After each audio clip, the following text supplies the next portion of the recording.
এখন পর্যন্ত আমরা তার প্রত্যেকটা চাওয়াকে আমরা পূর্ণ করতে পেরেছি আলহামদুলিল্লাহ।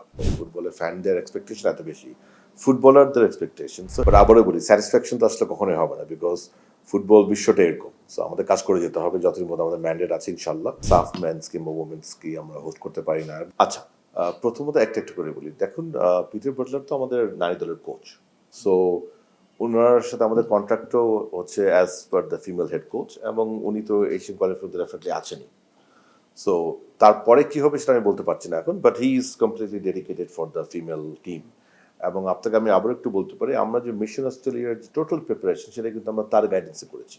মানে তিনি যা যা চেয়েছেন আমরা সেটাকে আমাদের মতো করে ফুলফিল করার চেষ্টা করেছি, এবং আলহামদুলিল্লাহ আমি মনে করি এখন পর্যন্ত আমরা তার প্রত্যেকটা চাওয়াকে আমরা পূর্ণ করতে পেরেছি আলহামদুলিল্লাহ। এর বাইরে যেটা হচ্ছে এখন বিয়ন্ড দ্যাট, তাকে নিয়ে কী হবে সেটা তো definitely national teams committee, women wing এবং এই ক্ষেত্রে টেকনিক্যাল কমিটির একটি রেকমেন্ডেশন থাকতেই পারে।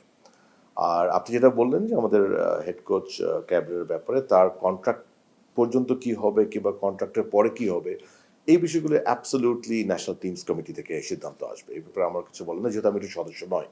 এবং এটা আমি দেখেছি টিভিতে যে আমাদের সম্মানিত সভাপতিও বলেছেন ওই খেলার দিন যদি টিমস কমিটিতে এটাকে আলাপ করে একটা সিদ্ধান্ত দিবে। So I am sure owner plan আছে, যেটার ব্যাপারে আমি ব্যক্তিগতভাবে অবগত নয়।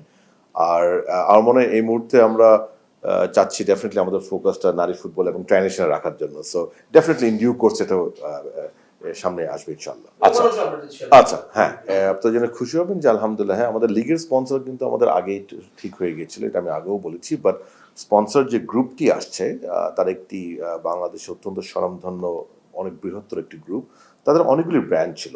সো এক্স্যাক্টলি কোন ব্র্যান্ডটা তারা দিবে সেটা তারা এতদিন দিতে বিলম্ব হয়েছে। আপনারা জেনে খুশি হবেন যে আমাদের ব্র্যান্ডটা তারা দিয়ে দিয়েছে, এবং ওই ব্র্যান্ডটা নিয়ে নিয়েছি আমরা। এবং আমরা বিএফএল এর বাংলাদেশ ফুটবল লিগ যেহেতু নতুন নাম, সেটার নতুন লোগো ডিজাইন হয়ে গেছে আমাদের। So we are ready now actually.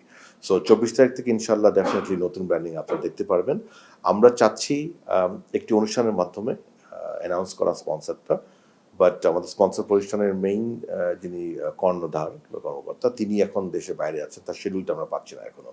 So যদি দেখি যে কোনো কারণে ওনাকে পাচ্ছি না, তাহলে আমরা ডিজিটালি ডেফিনেটলি অ্যানাউন্স করে দিব, বিকজ তাদের থেকে আমরা এখন লোগো সব পেয়ে গিয়েছে। আমাদের লিজার তো আগে থেকে রেডি ছিল, আমরা একটা তার লোগোর জন্য ওয়েট করছিলাম। সো 24 তারিখের লিগে ডেফিনেটলি আপনি নতুন লোগো এবং নতুন স্পন্সর দেখতে পাবেন ইনশাল্লাহ। আমরা তো এখানে একটি দায়িত্ব নিয়ে এসেছি, এবং আমাদের দায়িত্বটা হচ্ছে ডেলিভার করা ফুটবলের ডেভেলপমেন্ট। সো এটাতে আসলে স্যাটিসফ্যাকশন কখনোই আসবে না, বিকজ ফুটবলের বিশ্বটা এত বড়, ফুটবলের চাওয়া পাওয়া এত বড়, ফুটবলের ফ্যানদের এক্সপেকটেশন এত বেশি, ফুটবলারদের এক্সপেকটেশন। সো এটা কখনো স্যাটিসফাইড হওয়াটা বলা যাবে না। তবে আমরা এতটুকু বলতে পারি যে আমরা আমাদের তরফ থেকে খুব সিনসিয়ারলি চেষ্টা করছি কাজ করার জন্য। আমি আমার ব্যক্তিগত যে দুটো দায়িত্ব আছে, আমি সেখান থেকে যদি বলি যে আমরা আলহামদুলিল্লাহ এই এক বছরে যতগুলি স্পন্সর পার্টনার এনেছি, খেলা বলেন, বিএফএফ বলেন, আমার মনে হয় না এত স্পন্সর বিগত দিনগুলিতে কম্বাইন করে যদি আমি করি, আমার মনে হয় না এত স্পন্সর কখনো এসছে। Commercial viable football match BFF খুব কম হয়েছে, সেটা আমরা ব্যাক টু ব্যাক 3টি ম্যাচ আমরা ডেলিভার করেছি আলহামদুলিল্লাহ। ডিজিটালি আপনি দেখেন আমরা যখন শুরু করি তখন 7 লাখ কি 8 লাখ ছিল বোধহয় ফলোয়ার, যেটা এখন 1.9 মিলিয়ন। সো আমার মনে হয় আমাদের অ্যাটলিস্ট আমার যে দুটো ডিপার্টমেন্ট, এই দুটো ডিপার্টমেন্টের পারফরমেন্সটা আমি না বলে the rest of the people should decide. এবং বলেন ওই যে কাজেই তো পরিচয়। সো আমরা যা যা করেছি সেটা দিয়ে আপনারা বিচার করবেন। বাট আপনি যদি আমাকে ব্যক্তিগতভাবে মনে করেন, হ্যাঁ না, অফকোর্স এখন আমার অনেক কিছু করার আছে আমাদের। আপনি জেনে খুশি হবেন যে ইনশাল্লাহ সব ঠিকঠাক হলে, দিস ইজ নভেম্বর, আমরা অলরেডি এসে গেছি, এই বছর শেষের ভিতরে কিন্তু আমরা আরও দুটো নতুন পার্টনার আনছি পিএফএফ এর জন্য। নতুন দুটো পার্টনার আসবে ইনশাল্লাহ। এবং আপনার মনে আছে আমরা একটি অনুষ্ঠান আমরা একটা অনুষ্ঠান করেছিলাম, আমি তখন বলেছিলাম যে বাই ডিসেম্বর আমরা 4টা পার্টনার আনবো। সো ওই কমিটমেন্টটা আমরা রাখছি আল্লাহর মতে ইনশাল্লাহ। সো আপনি দেখেন ট্রাইনেশন একটি টুর্নামেন্টের আমাদের পার্টনার এসছে, মিশন অস্ট্রেলিয়ার একটি পার্টনার হবে, বিএফএফ আরও দুটো পার্টনার অ্যানাউন্সমেন্ট হবে খুব শিগগিরই, এবং মিশন অস্ট্রেলিয়ার একটি ছোট্ট ডিফারেন্ট ক্যাটাগরিতে একটা পার্টনার হবে। সো ওভারঅল আমি মনে করি আলহামদুলিল্লাহ ভালো একটি ফার্স্ট ইয়ার গিয়েছে আমাদের। বাট আবারও বলি, স্যাটিসফ্যাকশন তো আসলে কখনোই হবে না, বিকজ ফুটবল বিশ্বটা এরকম। সো আমাদের কাজ করে যেতে হবে, যতদিন মধ্যে আমাদের ম্যান্ডেট আছে ইনশাল্লাহ। কিরকম করেছে সে বিচারটা আপনারা করবেন অফকোর্স। তো আমরা তো ফিফা উইন্ডোর বাইরে আসলে ম্যাচ অর্গানাইজ করতে পারবো না। সো আমার যতটুকু ধারণা মার্চের আগে বোধহয় পুরুষ ফুটবলারদের কোনো উইন্ডো নেই, if I am not wrong. So যে উইন্ডো আছে সেটা দিয়ে খেলাটা হবে। তবে হ্যাঁ, ওই যে উইন্ডোটা আছে ওই খেলার আগে যদি আমরা একটা প্রিপারেটরি ম্যাচ করতে পারি, definitely that is something will consider. সেটা কি দেশে হবে, কি ট্রানজিটে হবে, কিংবা যে দেশে সেই দেশে গিয়ে হবে, সেই সিদ্ধান্তটা টিমস কমিটি থেকে আসবে। But definitely we would try to have some sort of preparatory match before the March actual match against Singapore.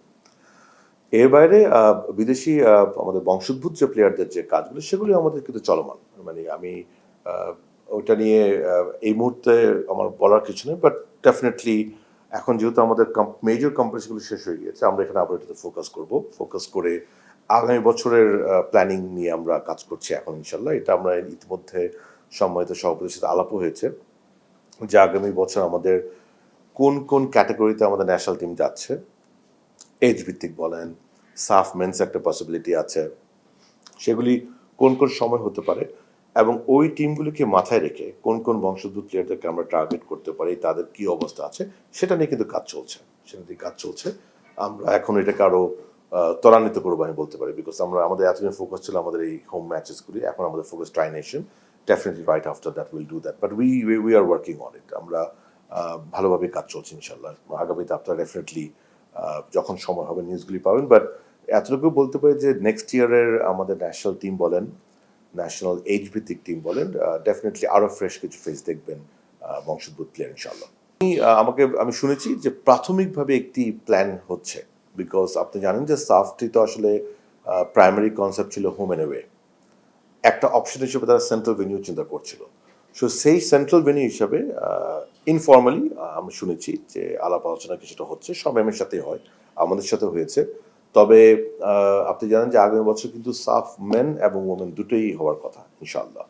So সেটার মধ্যে কোনটা বাংলাদেশ হোস্ট করতে ইচ্ছুক হবে, কোনটা বাইরে যাবে, এটা তো ডেফিনেটলি ন্যাশনাল টিমস কমিটি থেকে, সরি আমাদের ইসি থেকে এই সিদ্ধান্তটা নেওয়া হবে আলোচনার মাধ্যমে। বাট ইনফর্মাল লেভেল আমি জানি যে আলাপ আলোচনা শুরু হয়েছে যে আমরা কোনটা হোস্ট করতে চাই কিংবা কোনটা হোস্ট করতে চাই না, কখন করতে চাই, টাইমিং, সব কিছুকে নিয়ে। কারণ আপনাকে বুঝতে হবে আমাদের এই কমিটি কিন্তু আমরা চেষ্টা করছি প্রত্যেকটা ফিফা উইন্ডোকে কাজে লাগানোর জন্য।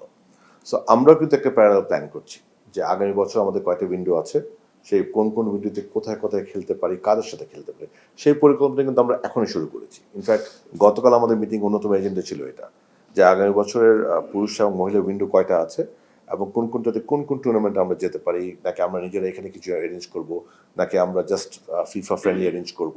সো সেই ডিসকাশন, সেই পরিকল্পনা কিন্তু অলরেডি আমরা শুরু করে দিয়েছি।